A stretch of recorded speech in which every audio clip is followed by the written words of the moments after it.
नमस्कार, मैं हूं मृत्युंजय कुमार झा और बजट पर सबसे बड़ी कवरेज लगातार जारी है। और इस खास शो में आज हम आपको बताएंगे कि बजट में एग्रीकल्चर को लेकर, बुलियन मार्केट को लेकर क्या कुछ ऐलान हुए हैं और उसका क्या इम्पैक्ट एक्चुअल ग्राउंड के ऊपर होने वाला है। इस पर हम डिटेल में बात करेंगे। हमारे साथ एक्सपर्ट का एक खास पैनल होगा आपको बजट की तमाम बारीकियों को समझाने के लिए। लेकिन सबसे पहले आपको बताते हैं कि आज के बजट में ऐलान क्या क्या हुए हैं और उसमें हम पहले आपको बताने जा रहे हैं कि एग्रीकल्चर को लेकर, खेती किसानी को लेकर क्या बड़े ऐलान हुए हैं, ये सबसे पहले आप जान लीजिए। तो ये देखिए आपकी स्क्रीन पर, और खेती किसानी को लेकर एग्री स्टार्टअप को बढ़ावा देने के लिए नए फंड का ऐलान किया गया है। ये एक महत्वपूर्ण ऐलान है कि एग्री में स्टार्टअप को बढ़ावा दिया जाएगा। फंड का इस्तेमाल आधुनिक तकनीक के लिए किया जाएगा, जो मॉडर्न टेक्नोलॉजी है उसको डेवलप करने के लिए किया जाएगा। इसके अलावा कॉटन के लिए क्लस्टर आधारित वैल्यू चेन के प्लान का ऐलान किया गया है, ताकि कॉटन के मार्केट को भी बढ़ावा मिले, कॉटन की खेती को बढ़ावा मिले। इसके अलावा वित्त वर्ष 2024 में, ये बहुत महत्वपूर्ण ऐलान है, इसको जरा गौर से समझिए, सुनिए। वित्त वर्ष 2024 में 20 लाख करोड़ के कृषि कर्ज का ऐलान किया गया है। मतलब किसानों को 20 लाख करोड़ का कृषि कर्ज मिलेगा वित्त वर्ष 2024 में, ताकि किसान खेती के ऊपर ज्यादा फोकस कर पाए। पशुपालन, मछली पालन और डेयरी क्षेत्र को कर्ज देने पर फोकस होगा, ताकि इसका उत्पादन यहां पर बढ़ पाए। मछली पालन के लिए 6000 करोड़ के फंड का, रियायती फंड का स्कीम का ऐलान यहां पर किया गया है इस बजट में। और साथ ही मोटे अनाज, जी हाँ, मिलेट्स ईयर 2023 का साल मिलेट ईयर है, मोटे अनाज का साल है, और भारत की पहल पर इसे अंतर्राष्ट्रीय मिलेट ईयर के तौर पर मनाया जा रहा है। लिहाजा मोटे अनाज की खेती पर फोकस होगा और उसमें रिसर्च और डेवलपमेंट को बढ़ावा दिया जाएगा। बायोमास, नेचुरल फार्मिंग के लिए सरकार मदद करेगी, ये बहुत महत्वपूर्ण अपडेट है। और अगर आप यहाँ पर देखें तो गोवर्धन स्कीम के लिए 10,000 करोड़ के फंड का आवंटन यहाँ पर किया गया है। तो ये बहुत महत्वपूर्ण ऐलान खेती किसानी को लेकर, ताकि किसानों की आमदनी बढ़े और खेती के ऊपर जोर हो पाए। फर्टिलाइजर के लिए बैलेंस्ड इस्तेमाल के लिए पीएम प्रणाम योजना यहाँ पर इंप्लीमेंट किया जाएगा। इसको लेकर के बातचीत हुई है, ऐलान हुआ है। और अब आपको बताते हैं कि बुलियन मार्केट के लिए इस बजट में क्या क्या ऐलान हुए हैं और उसका इम्पैक्ट हुआ क्या है। तो बुलियन मार्केट के ऐलान को जरा समझिए, हुआ क्या है। गोल्ड पर जरा इसको गौर से समझिए।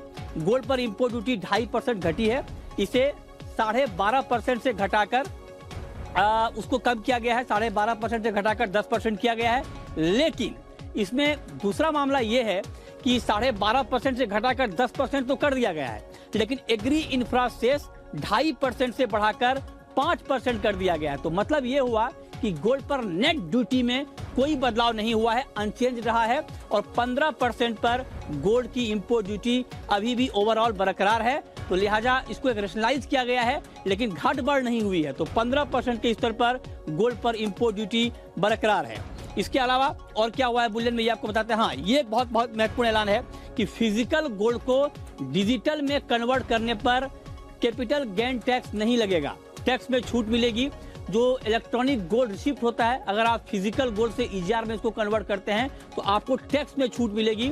ये बहुत महत्वपूर्ण ऐलान है गोल्ड मार्केट को बढ़ावा देने के लिए। अब आपको बताते हैं कि चांदी को लेकर क्या ऐलान हुए हैं। जी हाँ, सिल्वर में आप देखिए, सिल्वर पर इंपोर्ट ड्यूटी 15% कर दी गई है, 11.25% से बढ़ाकर 4.25% की बढ़ोतरी सिल्वर पर इंपोर्ट ड्यूटी में हुई है। ये महत्वपूर्ण अपडेट है और इसीलिए चांदी के दाम आप देखिए 1000 रुपए से ज्यादा बढ़ गए। हालांकि दाम ज्यादा बढ़ने चाहिए थे ड्यूटी के हिसाब से, लेकिन उतना इंपैक्ट आया नहीं। आज फेड का फैसला भी आना है, तो वो तमाम डेवलपमेंट है जिसके ऊपर मार्केट की नजर है। सिल्वर डोर पर इंपोर्ट ड्यूटी 14.5% कर दी गई है। इसके अलावा आप देखें कि लैब ग्राउंड डायमंड के ऊपर फोकस किया गया है और लैब ग्राउंड डायमंड का उत्पादन बढ़े, उसको लेकर महत्वपूर्ण ऐलान हुए हैं कि उसके प्रोडक्शन को बढ़ावा दिया जाए। जो रॉ मटेरियल है जो कि लैब ग्राउंड डायमंड के प्रोडक्शन में इस्तेमाल होता है, उस पर टैक्स छूट दी गई है। और आईआईटी को 5 साल के लिए रिसर्च और डेवलपमेंट के लिए ग्रांट दिया जाएगा, इसका ऐलान इस बजट में किया गया है। तो लैब ग्राउंड डायमंड पर फोकस रहा है, क्योंकि इसको पर्यावरण के हिसाब से अच्छा माना जा रहा है, लिहाजा उसके ऊपर सरकार का ज्यादा फोकस रहा है इस बजट में। तो ये महत्वपूर्ण ऐलान बुलियन को लेकर और खेती किसानी को लेकर। लेकिन सबसे पहले हम बात करेंगे कि जो एग्रीकल्चर को लेकर ऐलान हुए हैं उसका इम्पैक्ट क्या वाकई ग्राउंड पर बड़े पैमाने पर होगा। हमारे साथ बातचीत के लिए मेहमानों का एक खास पैनल है। हमारे साथ जुड़ रहे हैं अतुल चतुर्वेदी, इस वक्त जुड़े हैं, जो कि एशियन पाम ऑयल अलायंस के चेयरमैन हैं, एग्रीकल्चर मार्केट के जाने माने एक्सपर्ट हैं। अतुल जी, बहुत बहुत स्वागत है आपका।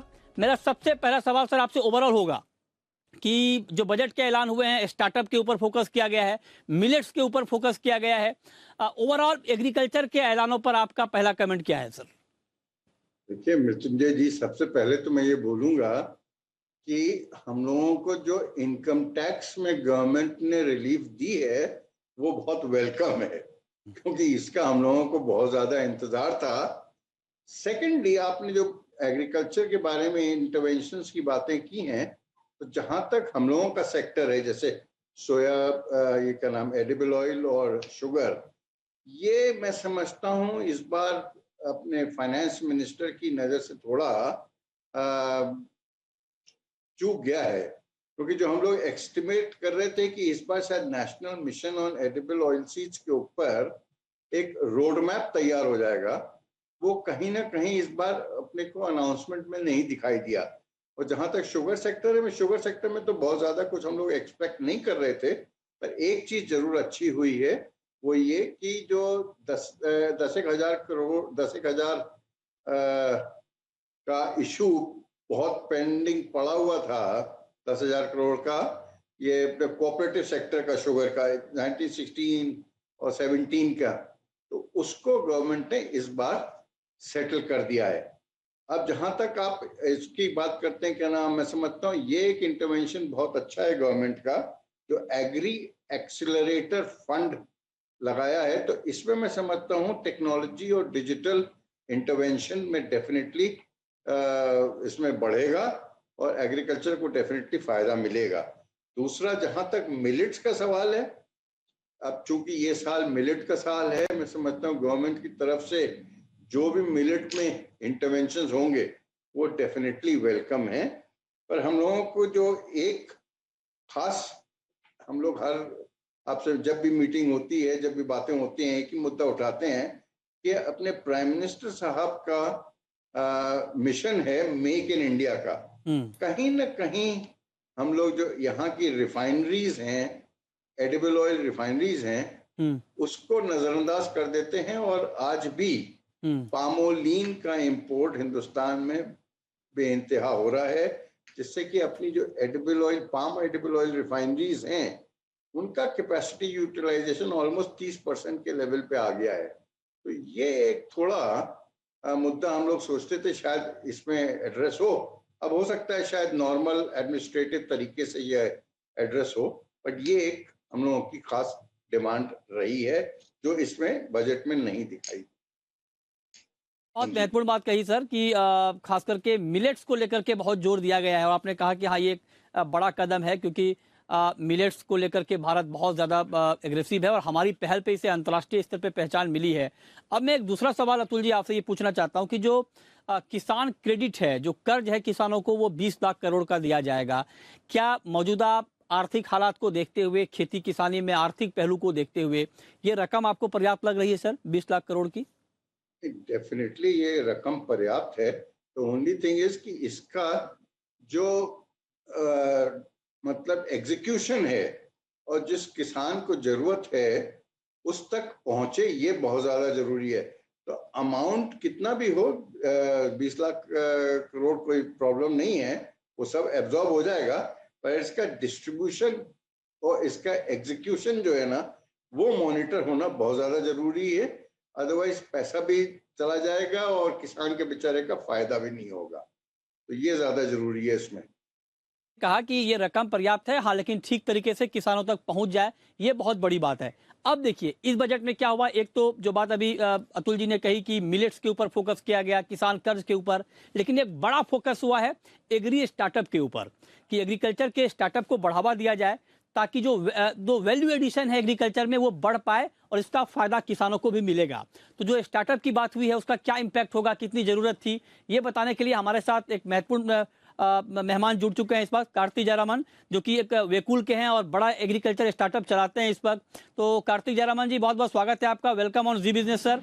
मेरा पहला क्वेश्चन आपसे यही होगा कि ये जो स्टार्टअप के ऊपर फोकस किया गया है एग्री स्टार्टअप का, इसका कितना फायदा ग्राउंड पर होगा एग्रीकल्चर के सेक्टर में? मृत्युंजय जी, बहुत धन्यवाद मेरे को बुलाने के लिए इस प्लेटफॉर्म में।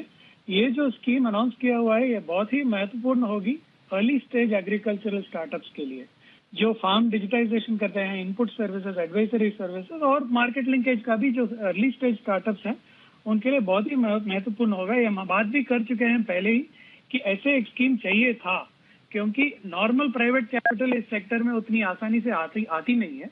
ये कैटलिस्ट होगा और प्राइवेट कैपिटल लेके आने के लिए, तो ये बहुत ही महत्वपूर्ण स्कीम है और इसको दूसरे स्कीम के साथ जुड़वा के देखना पड़ेगा, जो है digital public infrastructure for agriculture. ये एग्रीकल्चर का एक यूपीआई जैसा एक स्कीम कंसीव किया हुआ है। ये स्कीम और अब जो स्कीम अनाउंस किए हुए हैं फॉर एग्री स्टार्टअप, ये कंबाइन किए तो it is a very powerful, बहुत ही महत्वपूर्ण स्कीम है भारत के लिए और एग्रीटेक के लिए कि बहुत महत्वपूर्ण स्कीम है इंडिया के पॉइंट ऑफ व्यू से और एग्रीकल्चर मार्केट के पॉइंट ऑफ व्यू से। इस पर ये एक बड़ा अपडेट यहाँ पर सामने आया है और इसके ऊपर निश्चित तौर पर जो काम अब आगे होना है वो बहुत महत्वपूर्ण होगा। अब एक सवाल अतुल जी मेरा आपसे होगा, जैसे आपने कहा कि एडिबल ऑयल मिशन को लेकर कुछ नहीं हुआ है सर, तो ठीक है बजट में बेशक ना हुआ हो, लेकिन क्या आप लोगों को अभी भी लगता है, ये उम्मीद है कि बेशक बजट में ना हुआ हो लेकिन आगे, चूंकि पहले भी हमने देखा कि पाम ऑयल को लेकर अनाउंसमेंट हुए हैं, तो क्या आगे कुछ अनाउंसमेंट होने की संभावना आपको दिख रही है सर, मतलब बजट के बाद और अगले बजट से पहले? देखिए, हम लोग कितनी मर्तबा ये पहले भी कह चुके हैं कि कोई भी नेशन अपनी एडिबल ऑयल सिक्योरिटी इतनी जबरदस्त कॉम्प्रोमाइज नहीं कर सकता कि आज 60 से 70% आपकी डिपेंडेंस इंटरनेशनल मार्केट्स के ऊपर हो या इंडोनेशिया मलेशिया के ऊपर हो। हम लोगों ने पिछले साल देख लिया कोविड में क्या हुआ था और इंडोनेशिया ने जब बैन किया था क्या हुआ था। तो ये गवर्नमेंट इसके ऊपर काफी दिन से काम कर रही है, बट समहाउ द अदर अभी वो ओपन में हम लोगों को दिखाई नहीं दे रहा और उसका रोड मैप भी क्लियर नहीं। जैसे पाम का रोड मैप क्लियर हो गया था, मेरा तो अंदाज है कि शायद इस बार डेफिनेटली ये इम्प्लीमेंट होना चाहिए, क्योंकि अनाउंसमेंट तो पहले हो चुका है, पहले बजट स्पीच में भी अनाउंसमेंट हो चुका है। तो आप कह रहे हैं कि इम्प्लीमेंट होने की उम्मीद आपको दिख रही है, बहुत आपने उम्मीद जताई है, देखते हैं कि किस तरह से इम्प्लीमेंट होता है ग्राउंड के ऊपर। लेकिन कार्तिक जयरामन, एक बात मैं आपसे ये पूछना चाहता हूं कि आपने कहा कि स्टार्टअप वाला अनाउंसमेंट बहुत बढ़िया है सर, कितना फंड चाहिए अभी एग्री स्टार्टअप को ठीक से खड़ा होने में? जी, इससे ज्यादा भी लगेगा सर, ये सिर्फ अर्ली स्टेज के लिए इट विल बी सपोर्टिव, क्योंकि अगर आप देखें तो परसेंटेज ऑफ जीडीपी देखें तो agriculture is 15% of India GDP, one of the biggest sectors. इस सेक्टर में ट्रांसफॉर्मेशन लेके आए हैं और वो भी टेक्नोलॉजी, डिजिटाइजेशन, क्लाइमेट रेडीनेस के लिए करना है, तो बहुत सारे गियर शिफ्ट करना पड़ता है। उसके लिए फंडिंग किसके लिए होता है? It is mainly to cause a shift. Business as usual के लिए फंडिंग इतना नहीं चाहिए, लेकिन ये शिफ्ट के लिए, तो इससे भी कि हाँ इनिशियली ठीक है, लेकिन आगे और फंड चाहिए निश्चित तौर पर। हमारे साथ केवी चौधरी भी जुड़ चुके हैं, भारतीय किसान संघ के और एग्रीकल्चर मार्केट के जाने माने एक्सपर्ट हैं। चौधरी जी, बहुत बहुत स्वागत है आपका। मेरा पहला सवाल आपसे होगा, ओवरऑल जो एग्रीकल्चर को लेकर ऐलान हुए हैं, जो प्रावधान किए गए हैं, क्या ये प्रावधान ठीक है, सही दिशा में है खेती किसानी को बढ़ावा देने के मामले में? देखिए, कृषि को विकास को गति देने के लिए जो फसल विविधीकरण की योजना की शुरुआत की गई है, इस समय की आवश्यकता है। जब तक हम बदलाव नहीं करेंगे, सुधार नहीं करेंगे, तो आगे कैसे बढ़ेंगे। और ये मिलेट ईयर है 2023। आप ये देखिए कि निर्यात का अपार संभावनाएं हैं, तो निर्यात को बढ़ावा देने के लिए और जैविक कृषि को बढ़ावा देने के लिए व्यवस्थाएं की गई हैं। नेचुरल फार्मिंग के लिए 1 करोड़ किसानों को उसमें इन्वॉल्व करने के लिए जो व्यवस्थाएं शुरू की हैं, बजट में प्रावधान किया है, ये एक अच्छी शुरुआत है। और स्टार्टअप की जो शुरुआत की गई है, वो समय की आवश्यकता है युवाओं को रोजगार देने के लिए। एग्रीकल्चर को ग्रोथ कैसे मिलेगा जब तक हम स्टार्टअप शुरू नहीं करेंगे? टेक्नोलॉजी जो है स्थानीय स्तर की आवश्यकता के अनुरूप जो हम नहीं देंगे, तो कैसे आगे बढ़ेंगे? ओके, अच्छा, मिलेट का उत्पादन कैसे बढ़ेगा चौधरी जी? मिलेट्स का प्रोडक्शन बढ़े, क्योंकि उसके ऊपर सरकार का फोकस है, तो मिलेट का उत्पादन बढ़े, उसके लिए क्या करना चाहिए? नहीं, मिलेट का उत्पादन बढ़ाने के लिए हमें किसानों को बीज मुहैया करवाना है। सबसे पहली आवश्यकता बीज की है। और दूसरा ये है कि उनको एश्योर्ड प्राइस गारंटी चाहिए कि हमें इसका भाव मिलेगा फसल का। ये नहीं ना कि बाजरा का क्या हालात, पिछले बार राजस्थान सरकार ने प्रोक्योर नहीं करा, किसान लेके घूमते रहे, परेशान मारे गए, दर दर मारे भटकते रहे और राजस्थान सरकार ने हाथ खड़े कर लिए थे। तो ये ठीक नहीं है। किसान पैदा कर रहा है उसको बढ़ावा देने के लिए उसके बाजार की व्यवस्था जरूरी है। अगर हम ईमानदारी में फसलों का विविधीकरण चाहते हैं, दलहन, तिलहन और मोटे अनाज, इन तीनों के बाजार की व्यवस्था, उसमें जो सरकार मूल्य घोषित करती है वो सुनिश्चित किया जाए कि वो किसान को मिलेगा। और जब हम बाजार में भाव सुनिश्चित कर देंगे तो किसान पैदा करेगा, आगे बढ़ के करेगा, और निर्यात को बढ़ावा देना समय की आवश्यकता है। ठीक है, तो आप कह रहे हैं कि अच्छी बीज मिल जाए किसानों को और उसकी मार्केटिंग ठीक तरीके से हो जाए तो निश्चित तौर पर मोटे अनाज के मामले में हम बहुत अच्छा काम कर सकते हैं। छोटा सा ब्रेक लेंगे और ब्रेक के बाद हमारे साथ दो और खास मेहमान जुड़ रहे हैं। हमारे साथ हैं राजेश रोकड़े साहब जो कि वाइस चेयरमैन हैं जेम्स एंड ज्वेलरी काउंसिल के, और साथ ही हमारे साथ नितिन खंडेलवाल हैं खंडेलवाल ज्वेलर्स के। इन दोनों से हम बात करेंगे बुलियन मार्केट के ऐलानों पर। हमारे साथ जुड़ चुके हैं। अब राजेश रोकड़े जी, मेरा आपसे सवाल होगा जो गोल्ड को लेकर ऐलान हुआ है और सिल्वर को लेकर। गोल्ड में तो ड्यूटी में कोई नेट बदलाव नहीं हुआ है, वैसे ड्यूटी घटाई गई लेकिन एग्री सेस बढ़ा दिया गया, तो वो कोई बदलाव हुआ नहीं। और इसके अलावा चांदी पर ड्यूटी जरूर बढ़ी है। तो क्या इंपैक्ट देख रहे हैं आप बुलियन इंडस्ट्री पर, गोल्ड पर, सिल्वर पर आने वाले वक्त में? मृत्युंजय नमस्कार। ऐसा है कि nothing bad it is good, ये मैं कह सकता हूँ, क्योंकि इंडस्ट्री काफी बार जब तक भी बजट आता है तो इंडस्ट्री काफी परेशानी में आ जाती है। इस बार हम लोग को अपेक्षाएं तो बहुत थी बट बहुत ज्यादा बुरा नहीं हुआ, इसलिए मैं कह सकता हूँ कि अच्छा हुआ। आज के तारीख में सबसे बड़ा हमारे लिए अगर देखा जाए सबसे बड़ा प्रॉब्लम है इंपोर्ट ड्यूटी का। अगर वो कस्टम ड्यूटी अगर कम हो जाती है तो लिगामेंट जो लॉफुली जो बिजनेस करना चाहते हैं उनके लिए बहुत अच्छा होगा, क्योंकि ये कहीं ना कहीं इतनी ज्यादा हाई ड्यूटी ये अनलॉफुल बिजनेस करने वालों के लिए प्रोत्साहित होती है। ये हमारे लिए काफी दुखदायी रहा, क्योंकि आपने जैसे कहा कि 2.5% से ड्यूटी कम कर दी गई है लेकिन उधर सेस बढ़ा दिया गया, तो one is the same thing था, उससे कुछ भी इंडस्ट्री में फर्क नहीं पड़ा। आज ये इंडस्ट्री काफी बड़ी इंडस्ट्री, 1 करोड़ लोग के आसपास डायरेक्ट इसमें कहीं ना कहीं जुड़े होते हैं। हाँ, सिल्वर में ड्यूटी बढ़ने की वजह से कहीं ना कहीं सिल्वर का मार्केट काफी ठीक है। तो मतलब आप कह रहे हैं कि गोल्ड पर ज्यादा ड्यूटी से बड़ा नेगेटिव इंपैक्ट हो रहा है। लेकिन खंडेलवाल जी, मैं आपसे जानना चाहता हूं कंज्यूमर के पॉइंट ऑफ व्यू से, क्या कंज्यूमर के लिए चांदी की ज्वेलरी खरीदना महंगा हो जाएगा सर इस ऐलान के बाद? कंज्यूमर के लिए चांदी में सभी चीजें महंगी हो जाएंगी, चाहे यूटेंसिल्स है, चाहे इन्वेस्टमेंट है, चाहे ज्वेलरी है, सभी महंगी हो जाएंगी। और जहां तक के गोल्ड का सवाल है, पूरे हिंदुस्तान के सभी ज्वेलर्स की एक अपेक्षा थी कि ड्यूटी कम होगी, क्योंकि ड्यूटी कम होना इसलिए जरूरी है क्योंकि सबको पता है कि मार्केट डिस्पेरिटी में चल रहा है, 2 रेट मार्केट में चल रहा है।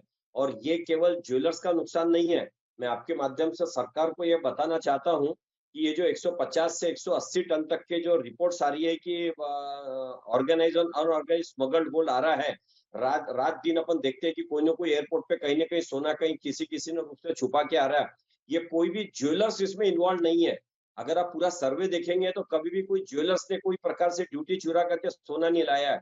इसका मतलब है कि अदर इंडस्ट्री या फिर अदर जो अनवांटेड एलिमेंट है वो इसका मिसयूज ले रहा है, इसमें करप्शन हो, पैरेलल इकोनॉमी है, वो सब इसकी वजह से बढ़ रही है। तो ये जो बजट था जिसमें ड्यूटी कम की जो अपेक्षा थी, जो सभी ने all India gem and jewellery ने डिमांड करी थी, वो पूरी नहीं हुई, इसकी बहुत बड़ी निराशा है। दूसरी डिमांड हमने करी थी कि क्रेडिट कार्ड की जो वो भी कम किया जाए। मतलब आप कह रहे हैं कि चांदी ओवरऑल महंगी हो जाएगी, महंगी हुई भी, आज भी चांदी के दाम बढ़े। संक्षेप में रोकड़े साहब आप ये बताइए सर कि लैब ग्रोन डायमंड के ऊपर फोकस किया गया है, आपकी इंडस्ट्री कितनी तैयार है सर लैब ग्रोन डायमंड को बढ़ावा देने के लिए?